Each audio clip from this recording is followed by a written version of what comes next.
시간이 늦은 적이 없었는데 지금 오늘 비가 너무 많이 오다 보니까 대중교통을 이용했는데 버스에 지금 사고가 있어서 같이 넘어지는 바람에 어르신을 병원에 모셔놓고 급하게 오느라고 좀 늦었습니다. 기차를 놓쳤더니 이렇게 됐습니다. 죄송합니다. 저는 경기도 안양에서 지금 현재 환경 쪽에 일을 좀 많이 하고 있습니다.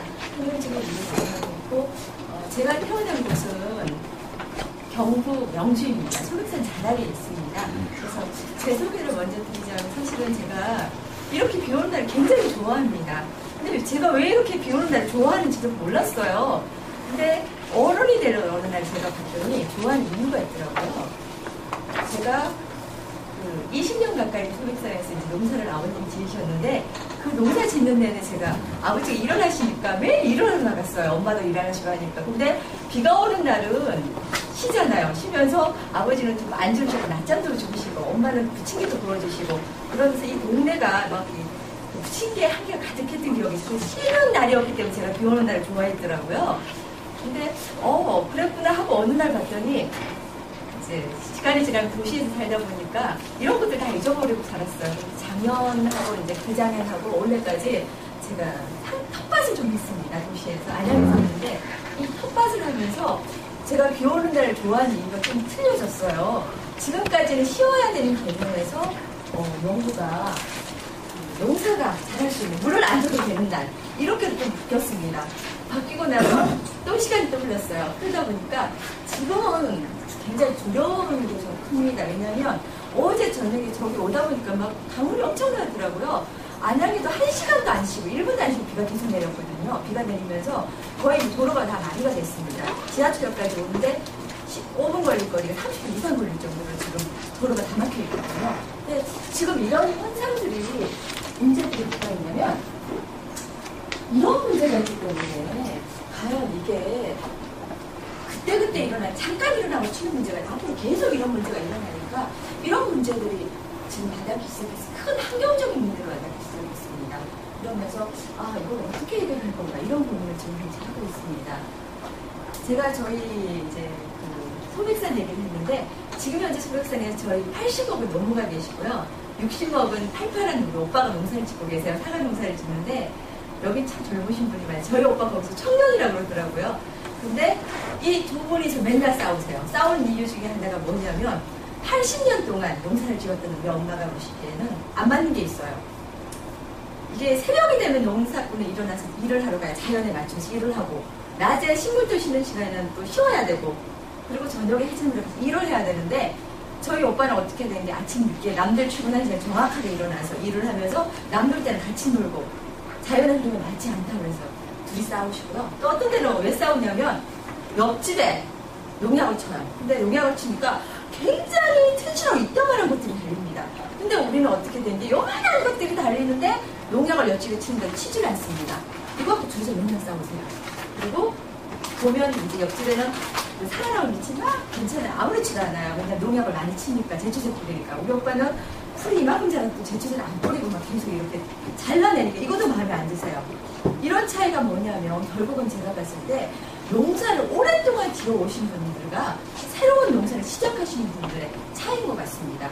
80년 동안 농사를 지어서 우리 엄마는 아무리 거기서 이게 친환경적이고 몸에 좋고 이렇게 말씀을 아무리 드려도 저희 엄마가 고집부리세요. 친환경이 뭐가 중요하냐. 그건 너희 얘기고 일단은 농사라는 걸 잘 되고 봐야 되는 거 아니냐. 그리고 남들 보기에 튼실해야 돼요. 그래야 되는 거예요. 어떻게 된 게 요만한 걸 갖고 이만한 걸 비교를 하냐. 이렇게 말씀하세요. 근데 조금 아시는 저희 오빠 같은 경우는 그게 몸에 안 좋다는 걸 알기 때문에 끊임없이 두 분서 아들과 어머니가 다투고 있습니다. 근데 제가 봤을 때는 이 두 분은 예를 제가 그렇게 우리 가정이니까 쉽게 예를 들었지만 사실은 농촌의 대부분의 농촌들이 젊은 사람이 들어갔을 때 이런 부딪히는 문제가 이런 문제가 계속 부딪힌다고 합니다.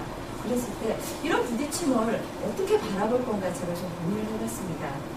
과연 우리가 이렇게 살면서 나이가 들어갈수록 연세이신 분도 많으신데 자연에 가깝게 산다고 얘기를 합니다. 자연스럽다는 그래서 표현을 하는데 이 자연스럽다는 의미가 과연 뭘까 찾아보니까 사실은 편한 거죠. 순리적으로 사는 거고 그리고 힘들거나 애쓰지 않고 이런 것인데 어른들이 말씀하시잖아요. 물을 흐르듯이 사는 거라. 물은 위에서부터 아래로 흐른다. 이렇게 얘기하는데 자연을 거스르는 게 너무너무 많아졌습니다. 그래서 물이 아래에서 위로 흐를 수가 있어요. 아래에서 위로 흐른다는 건 그만큼 위로 흐르기 위해서 뭔가를 장치했다는 의미입니다. 전기를 들거나 뭔가를 하면서 부자연스러운 게 계속 나타나고 있는데 이 부자연스러움으로 인해서 만약에 자연스럽다는 사실은 지금까지 문제가 없었다는 사람들이 이 친환경에 대한 얘기가 안 나왔을 것 같습니다. 근데 문제가 생기니까 이런 문제가 발생했어. 이러다 보니까 자연스럽지 않은 문제가 때문에 이 친환경에 대한 얘기가 나오고 있습니다. 먼저 이게 자연스럽지 않은 문제들 친환경 위기는 뭘까? 또 이 농법으로 인해서 우리 농업이 위기가 많고 또 이 위기로 인해서 사실 전 지구적으로 좀 문제가 되고 있습니다. 그래서 미래에서 좀 해답을 찾고 그 해답 중에 하나를 저희가 그 도시의 텃밭과 도시 농부의 이야기를 말씀드리도록 하겠습니다. 저희는 이제 흙을 살린다고 생각을 하면서 지금까지 산업 활동을 한 10년 가까이 했습니다. 유기농 목걸이 먹기 시작했어요. 근데 그 유기농 목걸이 먹으면서 드는 생각이 뭐냐면 저희가 양평에 계신 분들이 있는데 그 채소를 갖다 주시는 경우가 있습니다. 근데 그 채소가 어떤 때는 막 뭐가 먹고 안 좋고 이런 것들이 굉장히 많아요. 근데도 저희가 먹어야 되는 이유를 저희가 어디서 찾을까 보면 결국은 흙을 살리는 거다. 우리가 이렇게 해야만 그분들이 농사를 지을 수 있겠구나. 이래서 저희가 그 안 좋은 것도 먹고 이렇게 좋아지겠거든 하면서 그 과정을 되게 좋아지겠거든 하고 있는데 흙이 살리는 흙밭이 참 문제가 되고 있습니다. 그래서 지금까지는 농약을 많이 치고 화학을 했고 그리고 비닐 농사를 많이 했습니다. 근데 그 농약이라는 게 그렇습니다. 우리가 몸에 문제가 생겨서 갑자기 열이 나면 사실 뭐 닦아내고 물 쓰거나 하고 이러면서 서서히 저항력을 키워서 열을 끌어들여야 되는데 농약 같은 경우는 해열제를 바로 먹으면 열이 떨어지는 것처럼 문제가 생겼을 때 농약은 바로 살포를 하는 효과가 굉장히 빠릅니다. 거기에다 병풀이 굉장히 적게 들어요. 그러면서 농약 생산성을 높이는 데 기여하다 보니까 계속 치게 됐는데 이 농약 사용으로 인해 굉장히 문제점이 많아지고 있습니다. 자연 생태계의 파괴가 굉장히 큰 문제인데 우리가 아이들이랑 제가 수업할 때 얘기인데 아이들은 이 제비, 형부에 나오는 제비가 어떻게 생긴지 본 적이 없습니다. 혹시 여기 계신 선생님들 제비 본 적 있으세요? 어제 예. 정성을 갔는데 예. 제비가 집을 지어놨더라고요. 아. 함께 감독들은 다 그만하셨어요. 양평에도 제비가 없는데 예. 여기 와서 제비를 보내 그러시더라고요. 그렇죠. 그만큼 제비가 귀해요. 저도 어릴 때 제비를 봤습니다. 근데 이 홍보전에 나오는 제비가 지금 여기서 볼 수 없으셨습니다. 먼저 이 제비가 돌아올 무렵에 제가 논둑과도 제가 어디 가 보니까 집을 주더라고요. 근데 논둑 자체가 농약으로 인해서 이제 내년에 문제가 생겼고 또 하나 문제는 집을 줄 공간이 없습니다. 얘가 지금 이렇게 처마 밑에 지어야 되고 처마 자체가 사라지고 있고 또 하나는 지구 온난화의 문제입니다. 지구 온난화의 문제로 새들이 여기서 날아오지 않아도 여기 웬만한 새들은 철새라는 개념이 다 없어졌습니다. 텃새가 다 됐어요. 여름이 돼도 청두머리가 날아가지 않습니다. 먹이도 많고 이러다 보니까 이런 현상들이 나타나고 있고 특히 식물 중에서 제비꽃이라는 게 있는데 그 보라색 꽃 아시죠? 그게 사실 제비가 얼무려가 핀다고 해서 제비꽃이라는 게 붙여져 있는데 과연 제비가 언제 와야 아이들이 제비꽃이라고 설명을 할지 굉장히 난감합니다. 거기에다 지금 벌이 사라지고 없어서 이 벌도 문제가 벌이 이제 수분을 해주잖아요. 이 수분을 해주는데 제가 어저께 그 코엑스에 사는 도시농 강남에 갔습니다. 봤더니 디형벌을 거기서 팔고 있더라고요. 학생에서.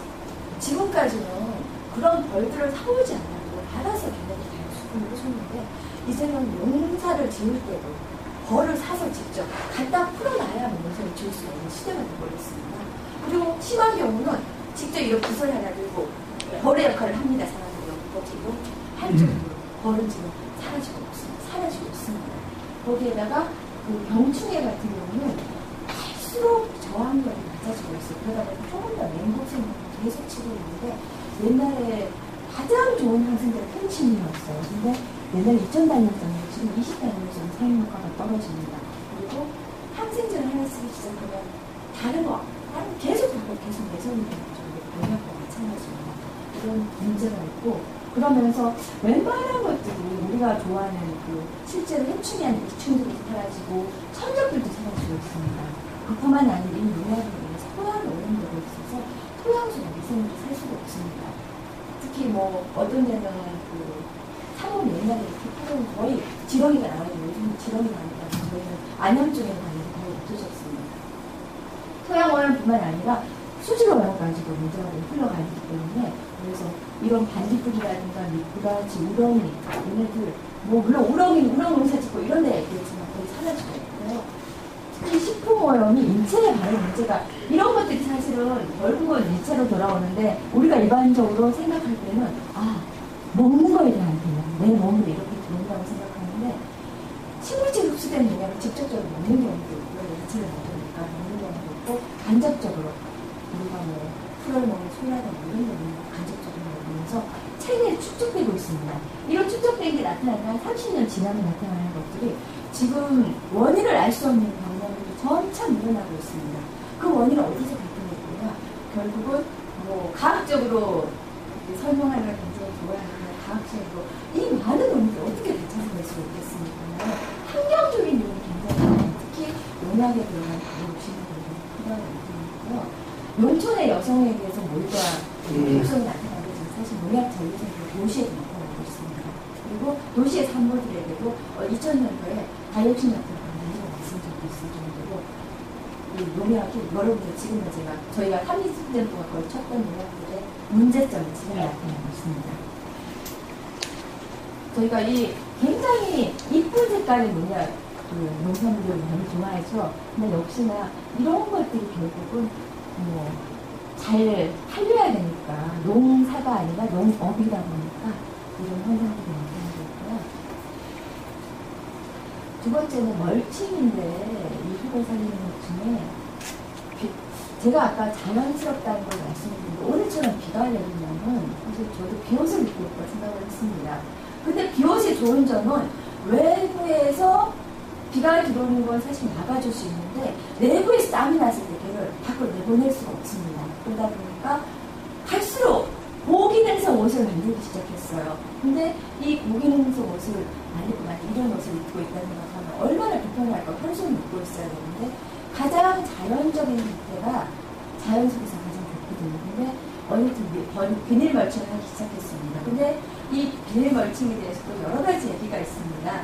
저는 이제 도시에서 요만한 텃밭을 하기 때문에 비닐 멀칭이 안 좋다고 얘기를 자꾸 하는데 농업을 실제로 하시는 분이 이런 얘기를 해요. 당신이 풀을 뽑아봤냐? 그 육식 먹은 분이 청년이라고 하는데 와서 어떻게 그 풀을 뽑아낼 거냐 이런 얘기를 먼저 합니다. 그러면서 비닐 멀칭을 할 수밖에 없다. 그렇게 얘기를 하는데 그분들은 농업으로 한다고 해서 사실은 농사를 짓고 있는 도시 농민들조차도 이런 데는 개념이 없다 보니까 일단은 5평짜리인데 다 비닐 멀칭 일단 하고 보거든요. 왜냐면 그렇게 하는 걸로 봤기 때문에 이 비닐 멀칭 자체가 굉장히 좋은 거거든요.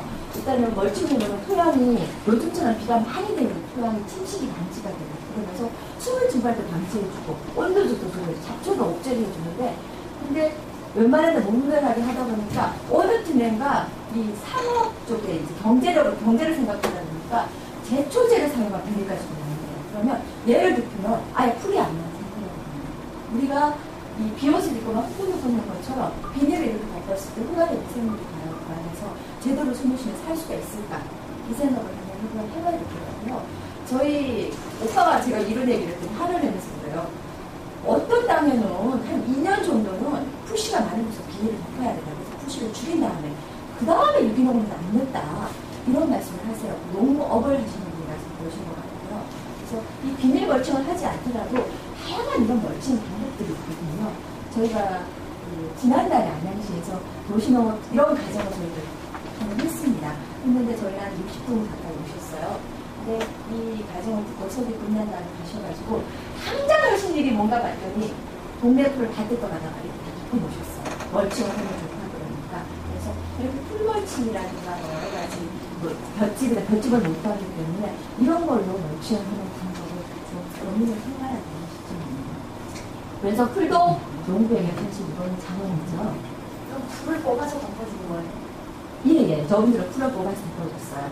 그래서 그 문제는 저희가 하는 농사는 5편 농사입니다. 5편 농사는 사실은 하루 종일 그분들 표현하고 하루 종일 들어보신다고 얘기를 하기 때문에 거기다가 사실은 지금 농업을 하게 되면 생산량 위주로 가야 되는데 이 생산량 위주로 가다 보니까 나타나는 현상들이 순환과 공생의 문제가 생겼어요.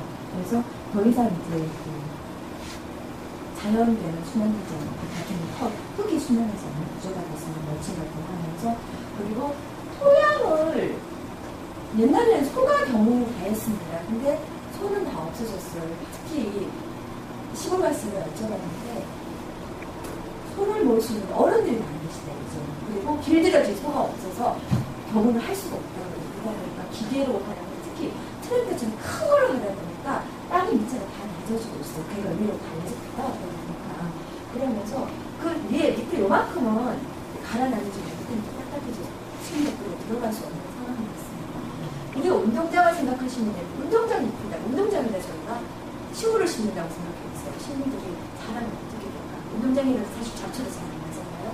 근데 그런 동작법을 이용하고 있는데 이거에 또 문제점이 있는데 저는 너무 놀랐습니다.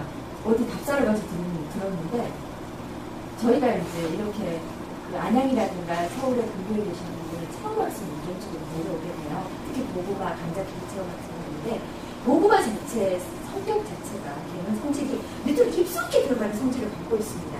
근데 걔들을 애들이랑 캐다 보니까 애들이 와서 여기서 캐봐라 그랬더니 하나 캐고 너무 힘들어서 못 캔다고 했는데 나가 떨어진 거예요. 그러다 보니까 이걸 지으신 분들이 고민을 했어요. 어떻게 하면 될까 고민을 하다가 애들이 얼굴을 딱 보면 포크레인 그래서 땅을 뒤집어서 고구마를 딱 해놓은 다음에 아이들이 얼굴에 맞춰서 이제 그걸 하고 살짝 덮고 나니까 거기다 이제 고구마 즙을 덮어놓으면 아이들이 와서 고구마 즙을 딱 꺼낸 다음에 하면 너무 빨리 나오니까 고구마가 이렇게 자라는구나 이러면서 쉬워요. 그래서 받았던 기억이 있는데 그렇게 하다가 보니까 또 고구마가 보통 크기가 한 이 정도 되지 않습니까? 이 정도 되다 보니까 어떤 분들은 이렇게 크냐 고구마 하나가 이런 얘기를 해요. 그래서 또 고민을 한 게 나타난 게 뭐냐면 고구마를 하늘로 볶아 이렇게 고민해서 나타나는 한 요만한 고구마예요. 그래서 밑에를 단단하게 다지는 고구마를 심기 전에 다지고 고구마를 심으니까 고구마가 밑으로 더 이상 들어가지 않고 요만한 고구마가 나오기 시작했어요. 그래서 자연과 인간의 맞기 상황을 이렇게 경작법이 바뀌고 있고요. 특히 이제 비료와 거름 부산물 같은 경우도 보면 문제가 저희가 갖고 있는 거 웬만한 거는 자원이라고 할 수가 없는 폐기물로 분류될 정도로 우리가 쓰는 것들이 웬만한 건 다 폐기물로 지금 들어가고 있습니다. 특히 이 토양 같은 게 문제가 뭐냐면 배수성과 보수성을 적절히 가져야 되는데 문제는 모래땅 같은 경우는 물이 잘 빠질 때 식물이 살기가 어렵고 뻘 같은 경우는 보수성은 좋은데 문제가 되고 있습니다. 그래서 저희가 잘하는 얘기가 있잖아요. 적당하다. 이 적당하다는 의미를 수치화시켜달라고 저희는 굉장히 어려운데 적당하게 섞여 있을 때 그 좋은 흙의 구조를 보는데 특히 이렇게 때라리 구조라고 해서 적당하게 액체, 기체, 고체 해가지고 고체는 50% 차지하고 물이 한 25%, 기산은 25% 이렇게 차지하는 거고 요 사이로 수분도 적당히 흡수를 하고 공기도 왔다 갔다 드나드는 좋은 이런 흙입니다. 근데 이 흙을 만들기 위한 방법이 결국은 미생물이 있어야 이 흙이 만들어집니다. 사람이 만드는 게 아니거든요.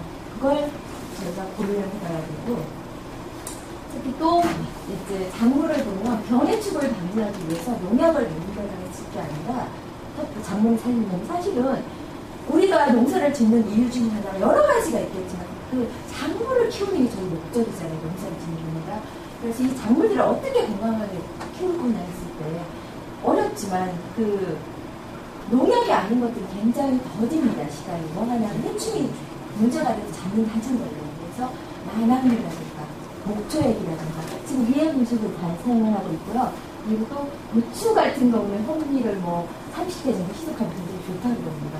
그리고 이제 밑거름을 한번 하고 한 다음에 밑거름은 이제 열매가 막 달린 열매가 인간도 마찬가지지만 사람이나 자연이나 저 비슷하다고 생각하는 게 우리가 아이를 가르칠 때 생각을 해보면 에너지가 두 배로 들어갑니다. 먹거리를 그만큼 많이 먹어야 되는데 열매들도 마찬가지예요. 열매가 막 달리기 시작하는 게 걸음 좀 많아야겠거든요. 그래서 그때 충분한 입고름을 줘서 건강한 작물을 키워주고 그렇게 된다면 우리가 작물을 살리는 농사가 될 겁니다.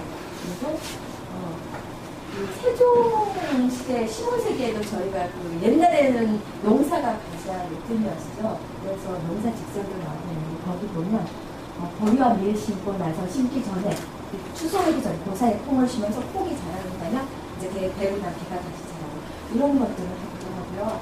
그리고 땅이 비옥하지 않았을 때 땅이 이제 인간적으로 그냥 가끔씩 가다 그러잖아요. 제가 내가 뺏어 먹을 수 있는 것처럼 땅이 맨날 심다 보면 얘가 지기가 없어져요. 그런데 하는 것들이 콩을 심으면 콩과 심으면 질소 고정 효과가 있기 때문에 이 콩을 심거나 아니면 자운형 같은 걸 하늘을 튀는 방법입니다.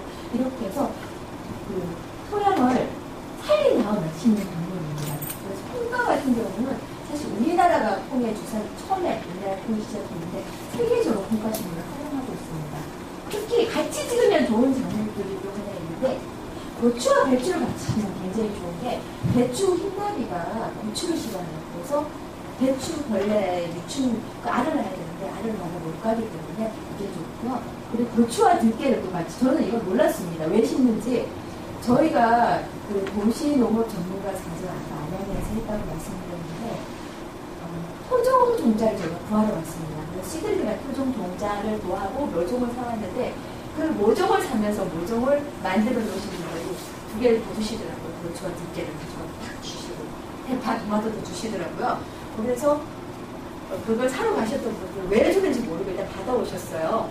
받아오시면서 아니 왜 이런 작물들을 원하지 않는 작물을 특히 토마토만 달랬는데 대파를 주고 고추만 달랬는데 들깨도 이렇게 한를 주는지 모르겠다 이런 말씀을 하시더라고요. 이런 이유가 대파와 들깨 같은 경우 향 때문에 고추 파먹는 마방을 심으면 자연히 강제를 하게 되고 토마토 같은 경우 대파 특유 냄새 때문에 얘가 받아준다는 거예요. 그리고 상추와 마늘 같은 맛이 있고 이러면서 얘네들 자체가 스스로가 병충해 보낼 수 있는 방법을 가지고 있습니다.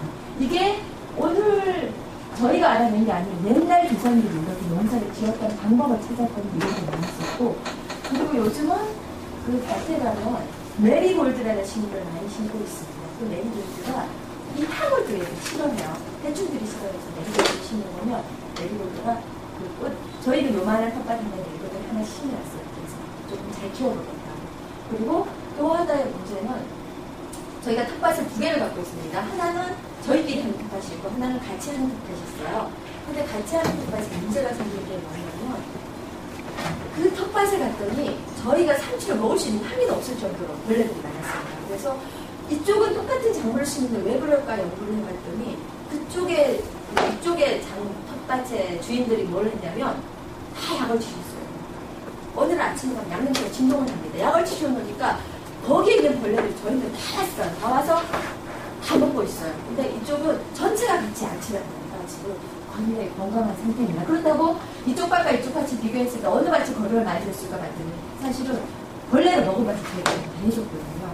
그래서 이게 얼마나 같이 사치는 사람들이 중요한지 알 수 있게 됐고요. 그리고 저희 시골 같은 경우는 저희 시골을 자꾸 예를 드는 이유가 굉장히 제가 봐온 거것도 잘못하면 다른 곳의 걸 예를 들어서 얘기를 하게 되면 그분들이 혹시 관계되시는 분이 여기 있으면 오해를 받을 수가 있기 때문에 할 수 없이 저희 집 예를 들 수밖에 없습니다. 제가 어릴 때만 해도 저는 20년을 서울에 살았는데 그때만 해도 굉장히 가재가 많았습니다. 물에. 그래서 그냥 가만 가재를 돌다가 밤에 가면 가재를 이만큼 잡아올 수 있어요. 지금 가재 한 마리도 없습니다. 근데 소백산 바로 국립공원 안에 있는데도 문제가 생겼어요. 그래서 사람들은 얘기를 해요. 왜 가재가 없냐고 저희 엄마한테 물어봤더니 엄마가 대답하시기를 수달이 잡아먹어서 없는 것 같다 이렇게 말씀하셨어요. 근데 저는 수달이 아니라고 생각하는 게 20년 전부터 제가 정확하게 고향을 떠나온 이후부터 사과 농사가 시작됐습니다. 그 마을에. 그러면서 모든 사람들이 사과 농사 다 바꿨습니다. 그러다 보니까 거기서 나오는 농약들이 하천으로 유입되는 거죠. 하천이 굉장히 낡은 편인데도 가지가 하나도 없을 정도로 바로 나타나고 있고 지금 가면 목적이 엄청납니다. 목적이 안 껴야 되는데도 그런 현상들이 나타나고 있어요. 또 하나는 아까 작물 얘기를 했는데 씨앗도 굉장히 중요합니다. 사실은 씨앗들이 옛날 농부들은 씨앗 오쟁이라고 머리맡에 두고 자고 뭐 먹지도 않고 이랬는데 그리고 뭐 웬만하면 가을에 놔뒀다가 좋은 씨앗만 골라놨다가 나머지는 해놓고 걸어놨다는 경우도 있고 있고, 그리고 이 씨앗을 배로 전해줬었어요. 그러다 보니까 배로 지나서 전해진다는 건 이 땅에서 자랐던 것들이기 때문에 이 땅에 쑥 펴지는 겁니다. 유전적으로 그런 것들인데 지금은 어떠냐면 씨앗 자체가 없습니다. 씨앗을 채종할 수도 없고 수명의 씨앗은 1년입니다.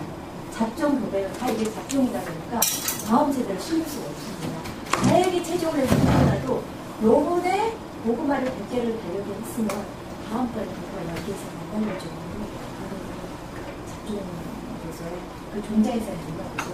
그래서 해외 기업들은 해마다 씨앗을 판매를 합니다. 저희가 요즘에 가꾼 농부를 사려고 했더니 몇 개 안 들었는데 막 6,000원씩 해가지고 어떤 씨앗이 이렇게 비싸졌나요? 그래서 씨앗을 심을 수 없을 정도로 저희가 이제는 씨앗 전쟁에 돌입을 했습니다. 특히 이 씨앗 같은 경우를 만드는 회사들이 어떤 회사냐면 여기서 그 농약과 화학 비료를 만드는 회사에서 씨앗을 만들었습니다. 몬산토라든가 신젠타 같은 대형 회사들에 비해서 우리나라 웬만한 그 종묘사들이 다 인수를 허별했어요. IMF 시절. 그러면서 이런 터미네이트 종자를 나왔는데 이 터미네이트 종자는 사실은 다양스러운게 상용화가 안 됐어요. 그 이유가 뭐냐면 자기네들 종자를 못 쓰기 때문에 얘네들이 어떻게 하겠어요. 우리가 그 벌들이 자유롭게 날아다니는 거를 막을 수도 없고 그렇다고 바람이 수분을 시켜주는 걸 막을 수도 없고 그러다 보니까 다른 것까지 피해를 보니까 아 이건 안 해야 되겠다 그래서 공개하고 있습니다. 그러면서 이런 여러 가지 종자들이 나타났는데 뭐 제초제를 하나 만들어주면 그 제초제를 뿌려야만 살 수 있는 또 종자를 하나 만들어내고 이러면서 다국적 종자회사들이 살고 있습니다. 근데 문제가 뭐냐면 결국은 이런 많은 것을 종자 부분으로 해서 규모가 뭐 400억 달러 이렇게 넘어가는데 문제는 농사를 짓는 사람의 입장에서 뭐가 문제냐면 갈수록 늘어나는데 이 50% 차지하는 부분입니다. 비료, 농약, 그리고 종자 부분입니다. 특히 종자 부분을 10% 이상 차지하면 도대체 농민들이 가져갈 거는 몇 프로를 가져갈 수 있을 거냐. 그리고 우리가 종자 주권을 이미 빼앗겼기 때문에 그 사람들이 종자를 내놓을 때는 그 종자를 살 수밖에 없는 입장이 됐고 그러면 이 농사의 50%를 더 올라갈 수밖에 없는 겁니다. 이렇게 지금 우리가 갖고 있는 것을 다 뺏기고 있습니다. 그게 우리 농업의 위기로 와 있는데 사실은 우리 농업의 위기가 크게 보면 어떤 문제냐면 아주 큰 덩어리로 보면 기후변화의 문제입니다. 기후변화의 문제에서 시작되는 그 중에 하나가 식량입니다. 식량 문제, 그리고 물 문제, 그리고 에너지 문제 이런 문제가 바로 먹고 연결이 되어 있습니다. 특히 저희도 도시에 살지만 여기 계신 분들도 거의 도시라고 할 수 있는데 웬만큼 도시에서는 이렇게 비가 오거나 만약에 눈이 오거나 저희는 바로 먹고 살 가격이 바로 폭등을 합니다. 그 자리에서 저희가 직접 농사를 짓지 않기 때문에 그러다 보니까 이 농민들도 우리인데 공급하기 위해서 공급 기지 역할을 하다 보니까 상품화 될 수 있는 하나의 작물만 찾게 돼요. 그러면서 갈수록 저희가 이렇게 식량 주권을 맡겼을 때도 우리가 먹고 살 수 있는 기반이 구성이 안 돼 있습니다. 나머지는 시집농산물 의존한다고 그러지만 예를 들어서 앞으로는 그 쌀 요만큼이 석유보다 더 비싸질 수 있습니다. 물론 석유로 인해서 또 그 농산물이 들어오긴 하지만 우리 안에서 농사를 안 짓기 때문에 이런 문제가 발생하고 있고 그리고 그 에너지 위기라고 하는데 이 에너지 위기도 굉장히 심각합니다. 혹시 지구온난화에 대해서 한 번쯤 다 들어보셨죠? 그리고 지구온난화에 대해서 다 느끼고 계시는 것 같아요. 제가 5년 전에 지구온난화에 대한 기후변화에 대한 걸 강의를 하고 나면 별로 표정들이 그런 얘기를 여기 와서 하냐 이런 얘기를 하셨어요. 근데 지금은 가서 하면 그래 맞아 이런 얘기를 합니다. 언제 작년과 올해부터 100몇 년 만에 100년 만에 이런 것들이 이제는 더 이상 심심치가 않습니다. 이거는 100년 만에 뭐가 아니에요. 내년 되면 몇 년 만에 다시 갱신할 수밖에 없을 정도로 바뀌고 있는데 우리나라에 이제 그 기후 대사가 있는데 그분이 가서 교섭을 하시는 분인데 그분의 제가 특강을 들어본 적이 있습니다. 그분이 방콕에 계신데 방콕에서 날아오셔서 40분 특강을 하고 다시 제주도로 날아가셨는데 다크서클 여기까지 내려오시는 분이셨어요. 근데 그분이 오셔갖고 첫 마디를 뭐라고 말씀하셨냐면 화가 화가 나냐고 했더니 나는 서울시내 차가 이렇게 많은 거 처음 봤다. 도대체 차가 이렇게 많으면 이 에너지를 누가 갖다 쓰는 거냐. 지금 저희가 현재 GDP에, 우리나라 GDP의 13%, 15%가 에너지를 수입하고 있어요. 근데 그런 에너지를 수입하고 있는데 이렇게 차 한 잔씩 이 낮에 어떤 사람들이 볼일을 걸어 차를 갖고 이렇게 다 차가 막히냐 이런 얘기를 하세요. 그리고 그분이 더불어 하는 말씀 이대로 간다면 이대로 그냥 놔두면 GDP 50%까지도 우리가 의존할 수밖에 유가를 수입해서 쓸 수밖에 없다. 그래서 전기요금이 싸다고 지금 얘기를 하지만 지금 전기요금 올리지 않으면 큰일 난다. 그 이유 중에 하나가 뭐냐면 전기요금 올려가지고 다른 나라들처럼 차라리 도로를 잘 만들고 도로를 만들고 철도를 내놔. 그래서 그 차를 안 갖고 다니게 해라. 그 돈을 받아 전기요금 인상분을 쓰면 될 거 아니냐. 그리고 말뿐인 KTX를 왜 KTX라고 하냐고 몰라마다 KTX의 시속은 200km입니다. 근데 200km짜리를 타고 부산을 가는데 300km에 부산을 가는데 왜 2시간이 걸리냐. 이건 맞지 않는다. 그래서 제대로 된 걸 해보는 게 중요하다. 지금 우리나라 위기가 사실은 이 에너지 위기가 지금 바로 대두가 되고 있습니다. 올여름 같은 경우도 뭐 소비 전력이 없다고 그러니까 없을 정도로 되고 일본이랑 자꾸 비교를 하는데 일본 같은 경우는 실제로 자가 발전이 굉장히 자가 발전이 많이 갖춰져 있어요. 근데 우리나라는 자가 발전이 거의 없고 올 수도 될 수밖에 없는 상황이고 그러다 보니 아까 뭐 상업용 마찬가지 말한 것처럼 도시인들 거의 내몰릴 수밖에 없습니다. 그 안에서 어떻게 먹고 살아야 되고 정전이 된다는 자체가 그렇게 되는데 이런 문제가 있는데 문제는 우리가 갈수록 우리가 먹는 리퀴드가 어떤 거냐면 에너지를 다 써서 하는 것들이 지금 용세를 짓고 있어요. 그래서 뭐 기계화도 문제가 되고 비닐하우스만 짓는 게 아니라 그 안에 또 에너지가 또 투입이 되고 있는 문제. 그리고 특용작물 이런 웬만한 얘네들은 다 이겁니다. 저희가 에너지를 써야 되는 겁니다. 그리고 그러다 보니까 채소 농사 위주로 이렇게 에너지를 써서 채소를 재배하고 있습니다. 여기 계신 선생님들 혹시 이 과일들이 제철이 어디로 가야 되는지 혹시 알고 계신가요? 지금 얘네들은 철을 모르는 과일들을 다 갖다 놨습니다. 오히려 제철이 되면 맛이 더 없어지더라고요. 그렇죠. 그게 원인이 뭐라고 생각하세요? 하우스에서 온난화 문제, 비가리 문제, 또 뭐 비가 개선되고 이런 여러 가지가 있는데 문제는 아까 에너지 위기랑 같이 연결되는 건데 철이 이 과일들은 분류를 이렇게 했을 뿐이지 사실은 지금 어디에 가도 다 만날 수 있는 과일입니다. 이 과일 하나를 만들어내기 위해서 겨울 내내 소비를 떼야 되고 농민들은 아까 50%를 차지했지만 그 50% 이상의 또 플러스 알파가 들어가야 됩니다. 에너지가 들어가야 되기 때문에 그러면서 이 중에 또 개들은 상관없이 우리나라에서 안 나는 걸 수입을 합니다. 그러면서 그 에너지를 쓰게 되고 그런데 이런 것들이 철 모르는 과일들로 인해서 우리 아이들의 사회책 자체가 바뀔 위기가 있습니다. 사회책에 옛날에는 이제 저희가 농담으로 그랬잖아요. 선생님이 다음에서 제철 과일을 이렇게 내면 부모들이 당장 항의전할 겁니다. 왜냐하면 마트 가면 다니는데 그게 무슨 얘기냐 이럴 정도로. 그리고 사실 제철이라는 게 하우스를 했을 뿐이지 부천에 가는 거 아니야 이럴 정도로 얘기가 되고 있습니다. 우리 문화가 바뀌고 환경이 이런 것들에서 환경 자체가 바뀌고 있습니다.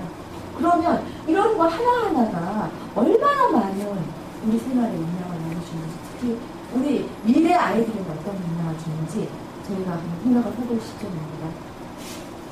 우리가 식량 주권이라고 자꾸 얘기하는데 우리가 정말 선진국 중에 최하위 수준입니다. 자금률 자체가. 이대로 간다면 계속 상업화가 되고 녹색 생산량을 감소할 때는 어떡할 거냐. 앞으로는 석유를 살 때 아니라 물을 투자할 수도 있습니다. 그래서 아까 말한 것처럼 석유를 이만큼 갖다 주고 물을 이만큼 사는 실제로 저희가 바로바로 느끼는 건데 밀가루가 엄청나게 올라가고 있고요. 그리고 그게 당연하죠. 다시 식단에 운동력을 다시 올라가고 밀가루가 들어간 모든 것들이 아이디어 문제 계속 밀가루 올라가고 있습니다. 이런 부분들입니다. 그러시면 혹시 화장실 다녀오셔야 되나요? 예, 좀 쉽죠. 예, 조금. 화장실 다녀오시고 나서 제가 이제 아시겠죠?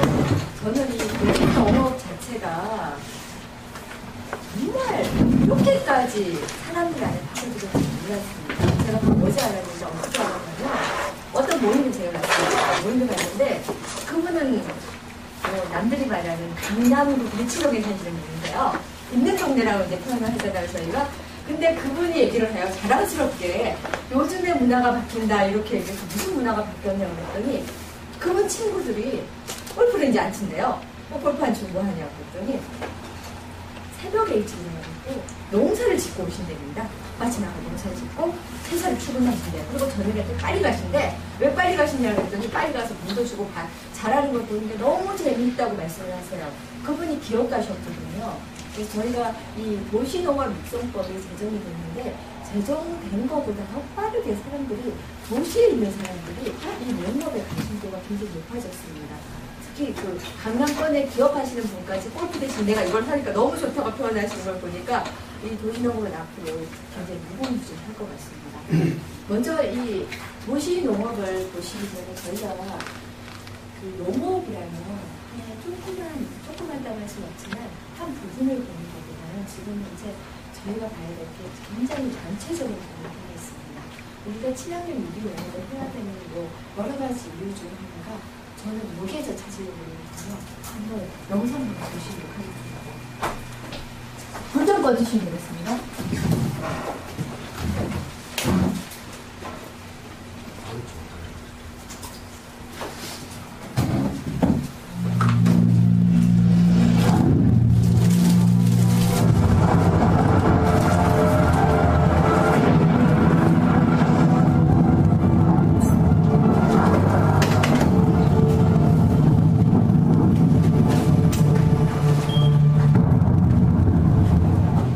지난 2010년 한분시를 마비시킨 한 나라를 아비규환으로 만든 비.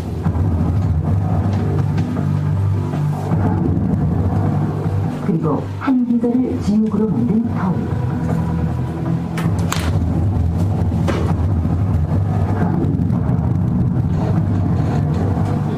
소중한 일상과 삶을 앗아갔던 낯설고 심각한 변화 이상기후.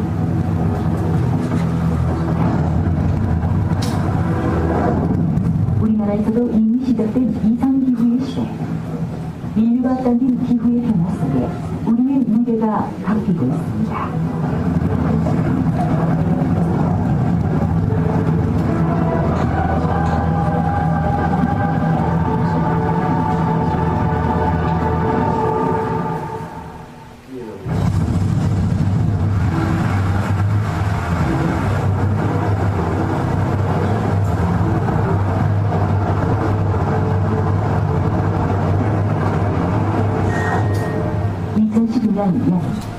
대한민국을 덮친 시간당 100mm가 넘는 문파.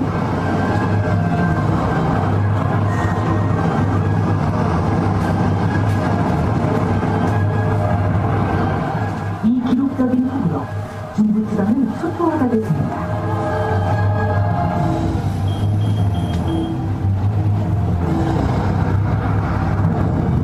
이러한 이상기후의 시작은 올 여름만의 일은 아닙니다.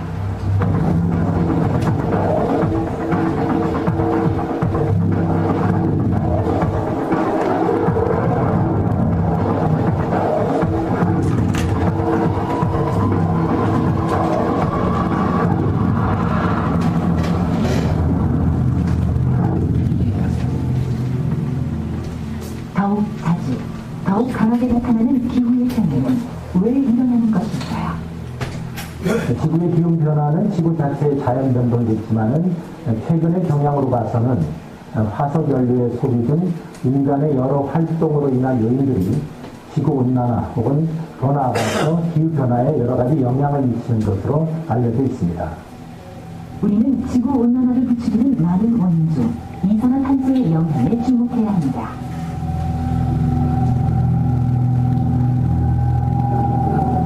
그동안 인류는 산업화의 과정을 거치며 엄청난 양의 이산화탄소를 배출해왔는데요.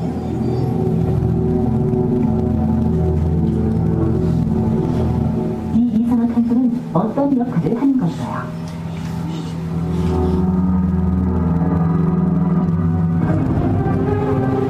대기 중의 수증기나 이산화탄소를 포함한 온실가스는 지구 표면에서 올라오는 태양에너지를 흡수해 지구로 되돌려 보냅니다.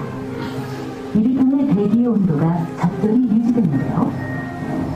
하지만 우리가 만들어낸 온실가스의 양이 필요 이상으로 많아지게 되자 지구의 온도가 지속적으로 올라가게 됐습니다. 바로 지구온난화 현상입니다.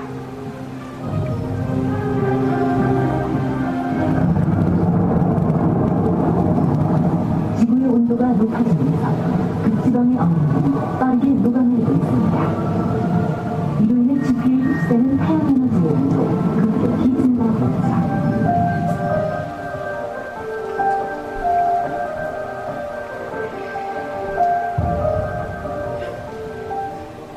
지금은 이 시각에도 점점 사라지고 있는 극지방의 얼음들.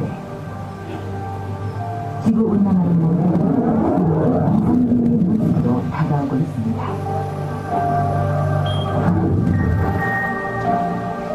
지난해 겨울, 우리에게 큰 피해를 주었던 이상한파가 그 증거입니다.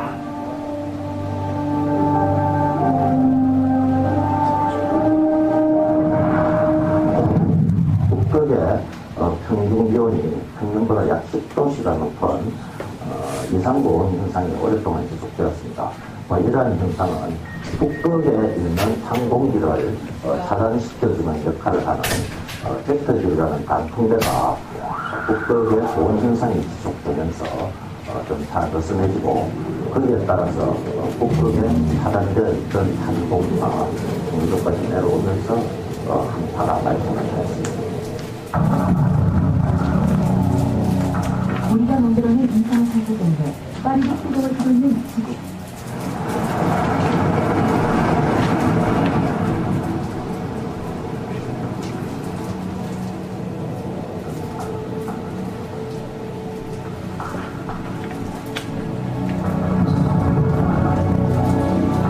이런 기후의 변화는 우리에게 어떤 영향을 주고 있을까요?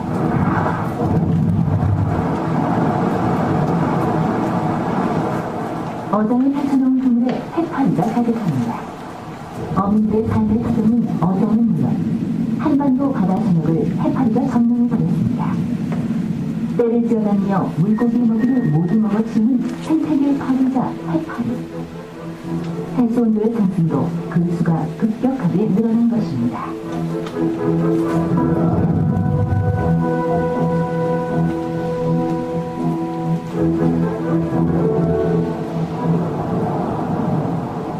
기후의 변화와 함께 시작된 자연의 변화. 예전에는 볼 수 없었던 해양 생물들이 우리의 바다에 나타나기 시작했습니다.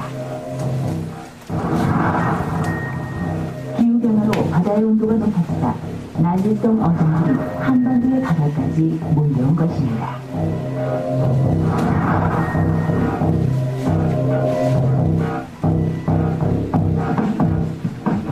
제주도에서만 볼 수 있던 파랑돔과 같은 난류성 어종들도 점점 북상해 독도와 바다에까지 이르렀습니다. 해양 생태계의 변화는 뚜렷합니다. 한국의 대표 어종인 명태, 대구 등의 한류성 어종은 크게 줄었고 오징어, 고등어 등의 난류성 어종은 늘어나고 있습니다. 문제는 우리 식탁에서 명태가 사라지고 오징어가 자주 오게 됐다는 사실에서 멈추지 않습니다.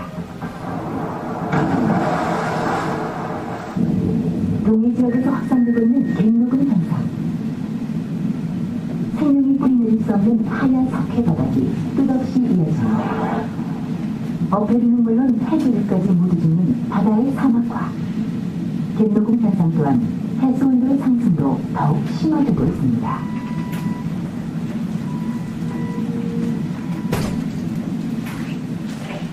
이 CO2의 용도가 이제 증가하는 태양의 그 이산화탄소를 갖다 빨아들이게 된다. 그래서 빨아들이게 되면 마치 우리가 그 콜라에 이산화탄소를 많이 집어넣게 되면 그게 이제 산도가 높아져서 우리가 이르가 금방 상하듯이 전 세계적으로 다 산호가 없어진다라든가, 그 다음에 또 플랑크톤의 껍데기가 약해진다라든가, 이런 생태계에 대한 파괴의 문제가 있고요. 이를 통해 호주의 대보초를 비롯한 세계 여러 바다의 산호를 또한 멸종 위기에 놓은 것입니다.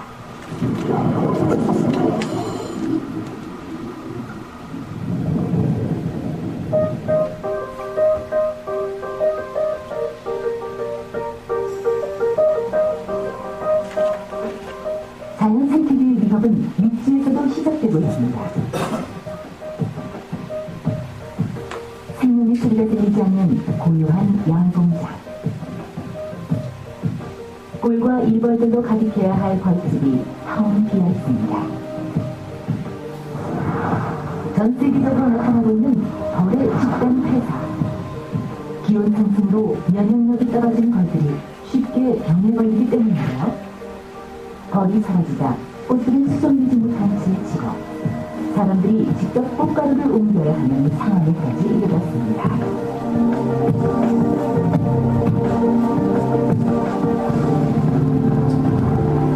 기후변화로 배추의 재배 또한 타격이 큰데요. 작은 반점이 생기기 시작해 포기 전체가 썩어버리는 배추 무름병 때문입니다. 기온이 올라갈수록 확산 속도는 더욱 빨라집니다. 끝없이 치솟는 배춧값. 한국의 대표 음식인 김치도 금값이 좋습니다.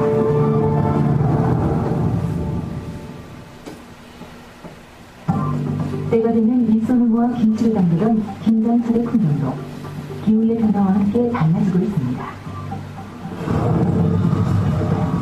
배추뿐만 아니라 이 땅에서 재배되는 농작물의 지도는 이미 많은 부분이 바뀌었습니다. 점점 평균 기온이 상승하고 있는 한반도. 기후의 변화로 이 땅에서 뿌리를 내리고 살아가는 생명들이 사라지고 있습니다. 한국 고유종인 구상나무 숲의 면적은 지난 36년 사이 3분의 1이나 줄었습니다. 한라산의 평균 기온이 오르자 하늘의 수종인 구상나무는 점점 설자리를 잃고 있는 것입니다. 한반도 곳곳에서 일어나고 있는 자연 생태계의 심각한 변화.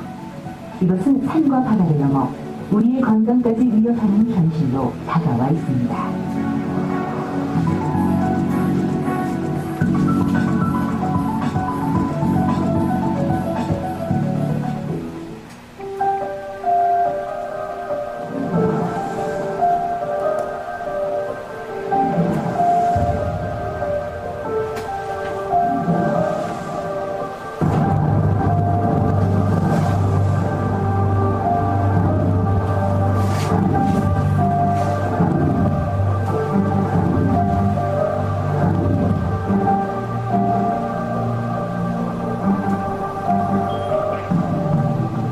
기온이 상승할수록 질병을 옮기는 해충들도 함께 늘어나고 있습니다.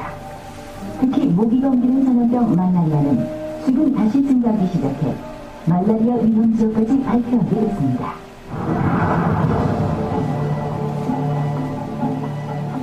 이미 양서류는 멸종 위기에 처했습니다. 기후변화로 인한 자연 생태계의 위기. 그렇다면 우리의 문제는 어떤 모습일까요?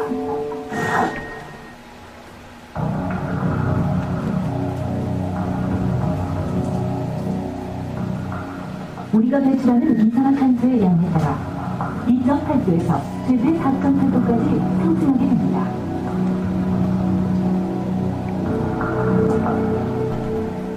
한반도의 평균 기온 또한 점점 높아져 더욱 많은 지역이 아열대 기후로 진입하게 됩니다.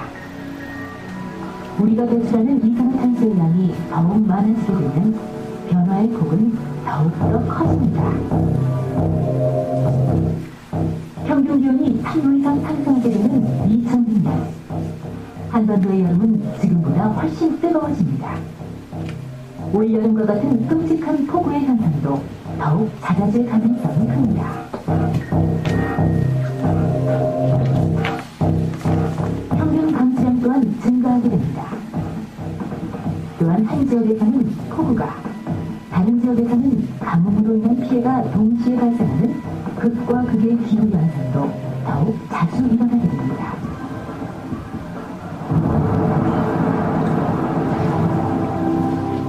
이상 기후의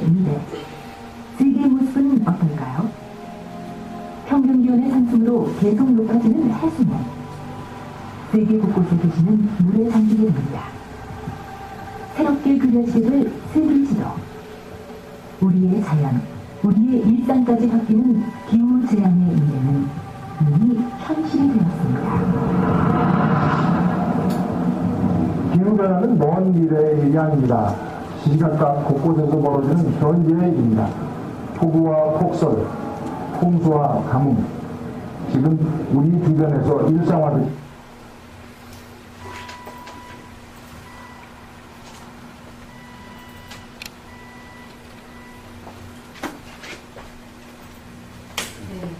지금 보여드린 영상은 2007년 한반도 이상기후 보고서입니다. 실제로 IPCC에서 얘기하기를 이대로 간다면, 이대로 가슴으로 계속 쓴다면 저희가 향후 100년 이내에는 6도 정도 상승률이 굉장히 이대로 많이 쓴다는 걸 하는 거죠. 시나리오상에. 그렇게 되면 이 지구상의 생물 중에 95%가 멸종하는 상태가 일어납니다.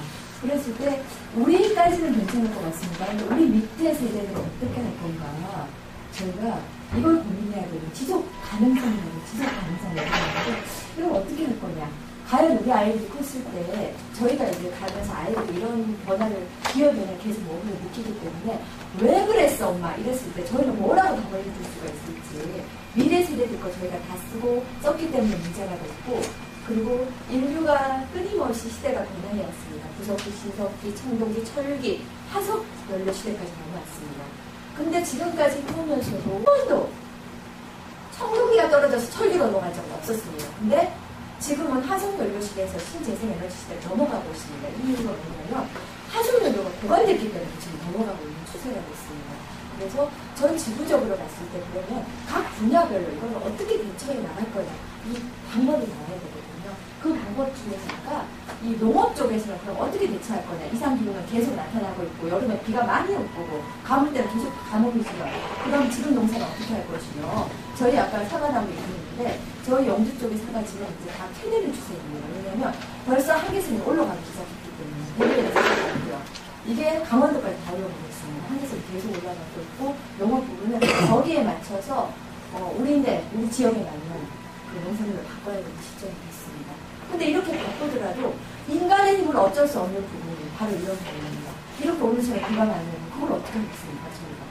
그리고 가물면 아무리 갖다 물을 뿜어내면 어떻게 할 수가 없고요. 제가 그 조경하시는 분이 저는 그 말에서 너무 놀랐습니다. 저희도 그러더라고요. 이제는 우리가 실천할 때가 됐다. 지구온난화가 심각하다고요. 그래서 아니 저분이 왜 이런 얘기를 했더니 그분이 직접적으로 몸으로 느끼셨대요. 요번에 너무너무 더우니까 이 농장에 나무를 살리기 위한 비용이 물을 너무 줘야 되기 때문에 비용이 너무 많이 들어갔거든요. 우리 농업 쪽에서도 심어놓되 개를 물어주는 일들은 굉장히 비용이 많이 들어갈 수가 있고요. 이런 문제가 기후변화에 대해서 나타나는 문제들입니다. 그러면 기후변화 쪽은 도대체 어떻게 해서 이걸 찾아내야 답을 찾아낼 건가? 우리 미래 세대는 어떤 지구를 남겨줄 거냐 생각을 해봤을 때 결국은 우리 미래의 세대를 찾아야 되지 않을까 합니다. 우리가 히틀러를 굉장히 잔인한 사람이라고 그러는데 이 히틀러보다 더 무서운 사람이 있습니다. 바로 이 수세식 병기를 만든 사람입니다. 이 수세식 병기를 한 번에서 저희가 아무 불편함 없이 저희가 이제 용변을 보고 나서 편하게 간편하게 얘가 어디로 가는지를 먼저 레버를 딱 누르게 됩니다. 누르게 되면 여기에 들어가는 물의 양이 2리터짜리 이만한 겁니다. 이거를 오늘같이 비가 오는 날 이거 드리면 아마 뭐 요 정도밖에 안 드시겠죠. 하루 종일 드신다고도. 근데 날씨가 정말 더운 날 이걸 드리면 이거 하루 종일 드시라 그러면 아마 벌이라고 생각하실 거예요. 뭐 저렇게 큰 걸 주고 하루 종일 먹으라 그러냐. 그럴 텐데 이렇게 큰 것들을 수세식 화장실에 넣으면 매걸 담는 물이 몇 개가 들어가냐 한번 보세요. 2개, 3개, 4개, 5개, 6개, 7개. 이 정도로 많이 들어갑니다. 근데 7개가 들어가 끝내냐? 화장실 하루에 한 번씩 안 갑니다. 저희가 4-5번씩 다 가게 돼요. 가게 되면 이 많은 물들이 화장실로 다 들어갑니다. 들어가면서 얘가 어떻게 되냐? 네. 이렇게 레버를 딱 내줬더니 똥은 어떻게 입성을 했으면 보시도록 하겠습니다. 저희가 이렇게 편하게 앉아서 다들 하시고 볼일 다 보시고 간단하게 내버려 올렸을 뿐인데 이렇게 싣고 갑니다. 차에 실려가지고 간 다음에 얘가 뭐가 되냐면 폐기물로 분리가 됩니다. 분리가 돼서 수박을 하거나 내리를 하게 됩니다. 그래서 우리가 인간이 내놓는 것들이 더 이상 순환되지 않는 구조에 살고 있습니다. 우리 옛날 이야기 중에 뭐 어떤 사람이 놀러를 갔다가 뭐 갑자기 똥이 마려워서 썰렁달려 집에서 먹다. 이거 굉장히 귀한 거다. 그리고 속담도 있잖아요. 개똥도 약이 쓸려면 없더라는 것처럼 이런 똥까지도 귀하게 여기는데 우리는 지금은 똥까지도 굉장히 폐기물로 바라보고 나쁜 거다 생각해서 매번 끝나는 걸로 생각을 하고 있습니다. 이 폐기물로 인해서 우리가 수질오염, 토양오염, 뭐 여러 가지 환경오염들이 특히 소각을 하게 되면 공공순환, 가스를 생각을 해봐야 되고 이 하나를 갖고도 저희가 생각해봐야 될 문제가 얘가 폐기물로 분류를 할 건지 과거처럼 자원으로 가져갈 건지 아니면 미래를 어떻게 취급할 건지 이 문제가 발생하고 있습니다. 특히 도시 농업을 한다고 생각하면 특히 친환경 유기농업이라고 생각하는데 결국은 친환경 자체, 유기라는 자체가 순환하는 농업을 얘기하는데 우리가 우리 똥을 이렇게 함부로 버리고 또 다음에 갖다 비료를 뿌려서 먹고 이런 현상을 지금은 이렇게 저희가 생각을 하고 있습니다. 그리고 저희가 도시화되면서 문제가 뭐냐면 빗물이 머무를 곳이 없어요. 다 빠져나갑니다. 그러니까 지하수는 점점 고갈되고 가물어지고 합니다. 그리고 밟을 흙이 없어지고 있고 그러다 보니까 우리가 자연 속에서 온 인간들이 이 자연에 대한 도리가 없으시다 보니까 여러 가지 문제들이 정말 많이 발생하고 있는데 도시에서 발생하는 문제가 뭐냐면 사실 도시농업을 하는 분들이 보는 가장 큰 문제라고 저는 생각하는 게 청소년의 문제입니다. 청소년 생계 감수성이 없어서 요즘 아이들은 벌레를 만질 수 있는 아이들이 6학년 넘으면 1명 정도밖에 없을 정도로 300명의 학교 아이들 중에 벌레를 한 명밖에 못 만집니다. 왜냐하면 그 아이들 머릿속에 벌레는 나쁜 곤충이거든요. 그렇게 나타나고 있어요. 그러면서 우리가 심심찮게 많이 나타나죠. 자살을 했다거나 왕따를 당했다거나 이런 것들이 이런 문제가 아닐까. 결국은 감수성의 문제. 녹색을 많이 안 받고 녹색을 키워본 적이 없고 녹색 아이 생각을 해본 적이 없는 아이들입니다. 그 아이들이 자라날지 뭐가 소중할지 걔네들이 이제 저희가 그 원예 치료를 지난번에 하신 것 같더라고요. 원예 치료를 했을 때 어떤 현상이 나타나는 건지 이런 걸 보는 건데 문제는 이 저희가 느꼈다는데 그 요번에 저희가 아이들 주시롱을 전문가를 통해서 느꼈더니 이 부분 굉장히 짧은 기간에 해소가 많이 됐습니다. 특히 그 아동 청소년의 문제가 생태 감수성 문제가 아이들이 비가 오면 하는 일이 처음에는 이런 걸 안 하다 보니까 할 일이 없습니다. 똑같이 가서 하는 일이 엄마 핸드폰에서 계속 연락하고 있어요. 근데 어느 팀인가 한 10번 정도 오는 아이들이 하는 일을 제가 눈여겨봤더니 그 다음부터 하는 일이 뭐였냐면 별거 하는 거 없습니다. 그 친구 풀도 안 뽑아요. 귀찮아서 단지 홈이 하나 타고 땅 타기 시작하고 거기다 물 흘려보내고 뭐 거기서 또 흙으로 이렇게 반죽을 정담 빚고 이런 놀이를 하고 있더라고요. 그게 결국은 생태 감수성이거든요. 흙을 많이 만지고 그리고 흙을 몸에 묻히면서 더럽다는 개념이 아니라 즐기고 논다는 그런 개념을 아이들이 가지면서 해보게 되는 것 같고 또 하나는 이런 5평 첫밭이 가족의 여가 문화를 바뀔지 몰랐습니다. 아빠가 굉장히 무관심 같은 아빠가 일요일만 되면 5번씩 가서 와 있어요. 애기 데리고 와서 아침에 와서 물 주고 점심 때 공부하려고 이러면서 아이들이랑 가깝게 되면서 이런 여가 문화를 바뀌게 되는 것 같습니다. 그래서 결국은 이런 거 하나 자체가 작은 거죠. 이런 하나의 생각을 찾아야 되지 않을까 합니다. 우리가 그 도시에서 어떤 분이 얘기를 하는데 저는 그렇게까지 도저히 못합니다. 어떤 분은 똥도 뭐 베란다에 싸셔갖고 타신다는 얘기를 해요. 실제로 이거는 타청에 있는 생태마을의 사진입니다. 생태마을의 생태 뒷간인데 이 뒷간 자체가 옛날에 어르신들이 했던 방식들이 있는데 똥을 폐기물로 보지 않고 자원으로 봤을 때 얘기입니다. 똥을 누고 나서보다 볏짚이라든가 쌀겨루라고 냄새가 전혀 안 나거든요. 이런 상태로 여기는 생태마을 운영이 되고 있어요. 그래서 벌레가 안 피고 한데 이런 것들을 저희가 고민해야 되는 시점입니다. 아이들인데 그래서 저희가 하는 것 중에 하나가 그 걸음을 똥을 만들 수 없으니까 그럼 어쩔 수 없지 않냐. 우리 오줌을 받아보자. 그래서 오줌 내피 작업을 좀 하고 있어요. 그래서 아이들이 오줌을 좀 받아다가 옷걸음을 위해서 좀 줘라. 물로 희석해서 이런 걸 하고 있는데 처음에는 아이들이 아주 싫어했습니다. 왜냐하면 내가 편하게 가서 변기에 누고 내리건 했는데 왜 여기다 해야 되냐 그랬는데 어느 팀에가 주말이 되면 이런 작은 병부터 몇 병씩 들고 와서 주는 것으로 볼 수가 있어요. 그리고 가끔씩 저희가 맛있는 거 사주고 받기도 하는데 이런 것들. 그리고 결국은 이런 문제죠. 우리가 좀 더 이렇게 자원을 순환하는 방법. 네. 저희가 하고 있는 이런 미래에서 결국은 과거에서 찾은 해답은 결국은 그겁니다. 폐기물을 볼 거냐, 자원으로 볼 거냐. 그리고 있는 자연 그대로 쓸 거냐, 아니면 에너지를 더 갖다가 넣을 거냐. 그리고 자연적인 상태로 얘가 크도록 놔둘 거냐, 아니면 여기다 우리가 뭔가를 만들어서 다시 인공적으로 만들어서 얘가 힘들게 해서 우리가 키울 거냐, 이런 방식입니다.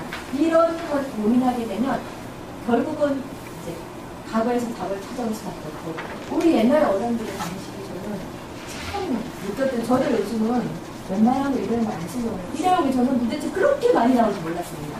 가장 봉투사로 일회용이 막 봉지 하나가 엄청나요.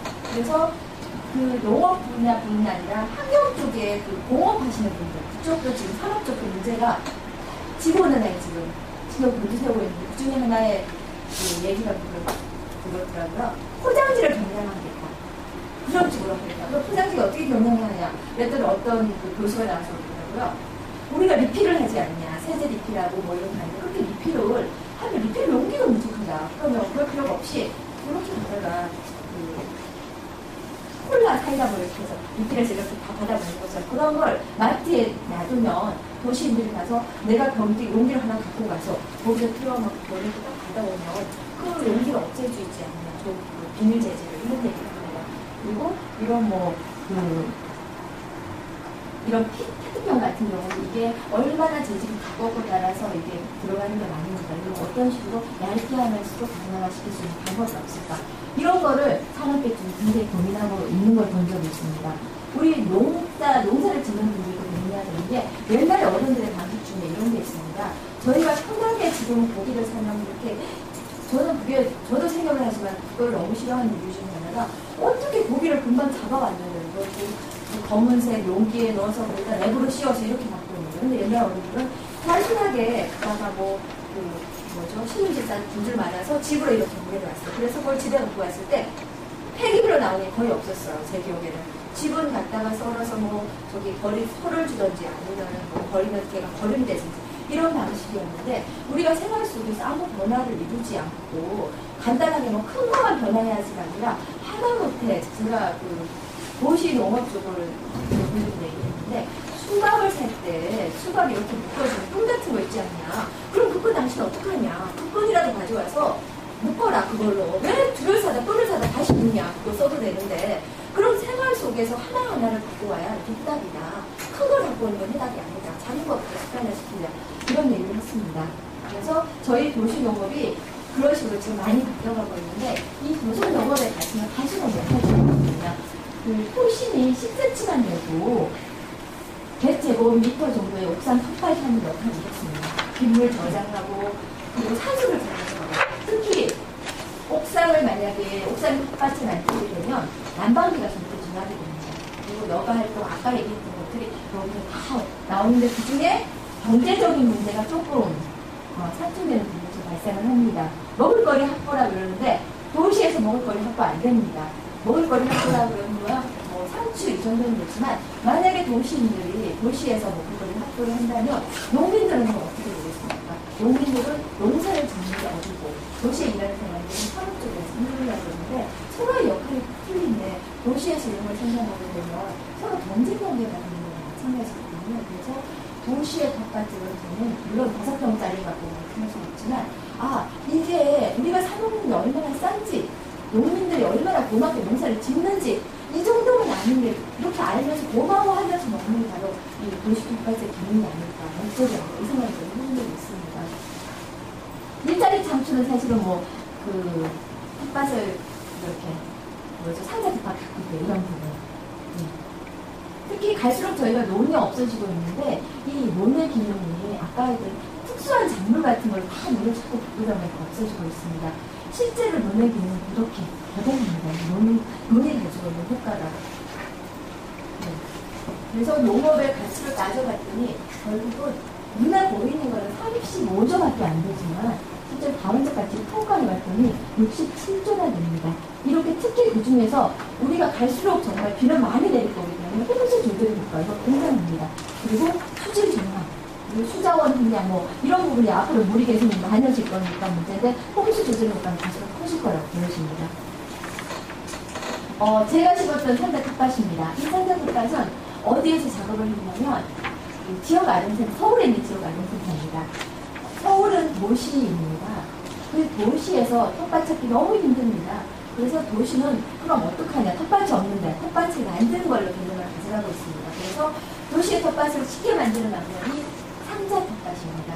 이 상자 텃밭을 만들어서 꾸준하게 물을 주고 뭐 이렇게 방법을 찾았는데, 아니면 상자 텃밭 내에서 옥상 텃밭, 그리고 거기서 더 나간다면 사실은 그 미국의 백악관에 미셸 오바마가 상징적으로 그 청와대 그 백악관 기술에다가 텃밭을 만들었습니다.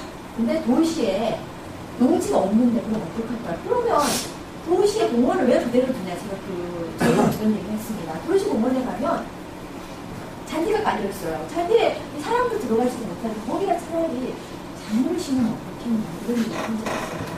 이렇게 도시에는 끊임없이 찾아낼 수밖에 없는 겁니다. 근데 이 상자 텃밭이 굉장히 활용도가 뛰어나서 여러 군데 아동 환경이라든가 이런 걸 많이 쓰고 있는데, 일반적으로 이렇게 양평처럼 이렇게 녹지가 많은 이런 데까지 사실 별로 필요하지 않겠죠. 단지 아이들이 내가 여기 왔을 때 정말 나 우리 집에 여기서 맨날 올 수 없기 때문에 우리 집에서 나 저거 한번 키우고 싶고 이런 것들, 그런 것들이 하는 것 같고, 저는 엊그제 대표님 아까 말씀하신 도시농업 박람회 가서 저기를 하나 받아왔습니다. 요즘 어느 정도로 본인을 만나신 것 같더니 코필레라는 화분 회사에서 만든 건데 벼를 바로 심어낼 수 있게 만들어놨습니다. 그래서 물을 담겨져 있고 그냥 화분에 구멍만 뚫고 이렇게 물이 항상 담겨져 있는데 벼가 나더라고요. 7일 되니까 벼가 실제로 났습니다. 근데 제가 보니까 이 벼가 약하기가 그지없어요. 근데 그 용도가 결국은 뭐냐면 요만한 상자인데, 이거는 도시 아이들의 원내치료라는 거지는 도시 텃밭 상자 개념으로 만드신 것 같아요. 네. 뭐 도시 텃밭, 상자 텃밭은 이렇게 저희가 일반적으로 하는 거랑 굉장히 차이가 있습니다. 근데 힘든 부분 중에 하나예요. 그래서 가장 힘든 부분이 뭐냐면 상자 텃밭 자체가, 텃밭은 땅도 사실 위에서 물을 주게 되면 자꾸 미생물이 없을 거가 단단해지는데, 상자 텃밭은 그냥 이러면 계속 단단해져요. 그래서 우리가 가벼운 걸로 그런 거를 좀 만들었어요. 폴라이트 같은 거 썼고, 그리고 질석을 뭐 이런 것들 다 섞어서 상자 텃밭을 이렇게 만들어, 요 안에 이런 것들이 굉장히 가볍게 만들어놨어요. 들고 다니기 편하게. 그러면서 이 상자 텃밭만 또 텃밭이냐, 그러면서 그 어르신들이 주로 하는 건데, 이렇게 말의 자리가 지금 삼촌 키우고 있습니다. 그러면서 따먹고, 이거 자체가 도시에서 그 하나도 없고 이런 경우는 굉장히 효과적입니다. 그리고 아까 봤던 그 토마토가 요번에 갔던 이렇게 익었어요. 그 지역 아동센터에 있는데, 저는 그 아이들을 보고 느낀 적이 있습니다. 제가 같이 가서 그 아이들과 나간 거는, 이거를 한 달 뒤에 제가 선생님 올 때까지 안 죽었으면 좋겠다, 이걸 전달을 하고 왔어요. 그래고 왔는데 가봤더니 정말 안 죽었습니다. 왜 안 죽었냐고 물어봤더니 아이들이 아침마다 가서 물을 주더라고요. 그리고 자기는 오순절 바다가 줄 정도로 열심히 가꾸고 있었어요. 그러면서 이 선생님이 표현하시는 말씀이, 굉장히 좋다. 이게 텃밭이, 요만한 텃밭이 보이는데 이렇게 효과적이구나. 정말 땅이 있었으면 너무 좋을 뻔했다 할 정도로 애들이 좋아하는 프로그램 중 하나였습니다. 저희 이번에 주말 농장입니다. 이렇게 땅을 가꿨는데, 아까 거기 대문도 있고요. 그러면서 저희가 학교 수업을 좀 하려고 해요. 학교 수업 중에 또 하나가 뭐냐면, 아이들은 직접 시장을 또 못 가기 때문에 전단지 시장을 또 열어놨습니다. 전단지 시장을 직접 갔다가 제철 먹거리 장을 나오는 방법이랍니다.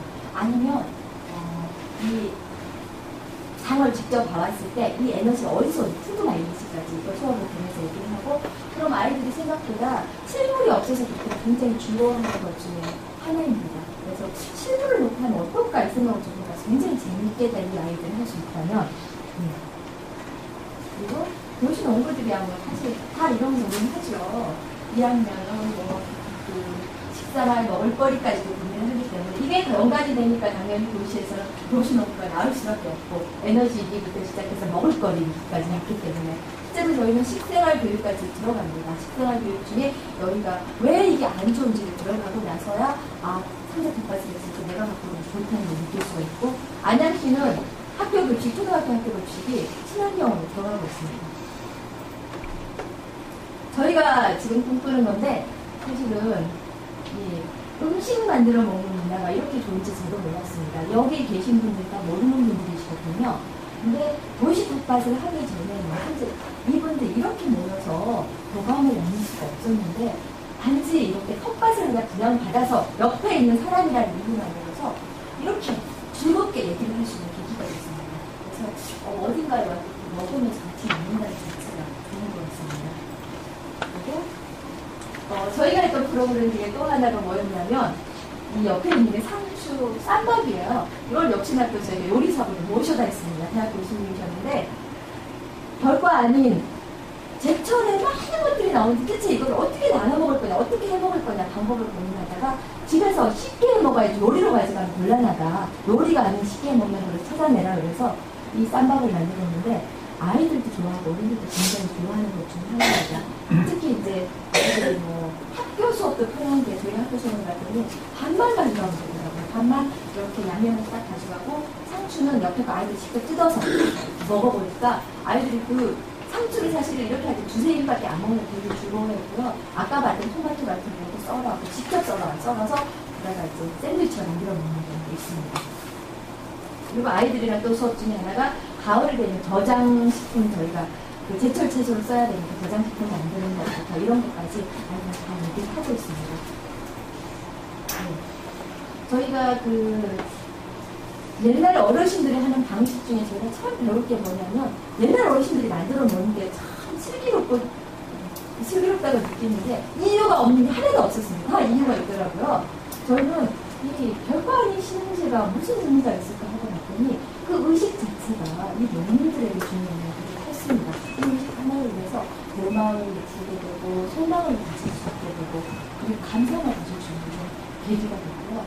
그리고 날씨도 덥지만 이걸 바라보는 아이들조차도 평소에 이렇게 떠드는 아이들이 이거 별거 아닌데 단지 돼지 머리를 놓지 않고 여기 보이는 것이 돼지 정통을 놓고 있는데도 굉장히 경건하게 받아들였습니다. 의식으로 받아들였어요.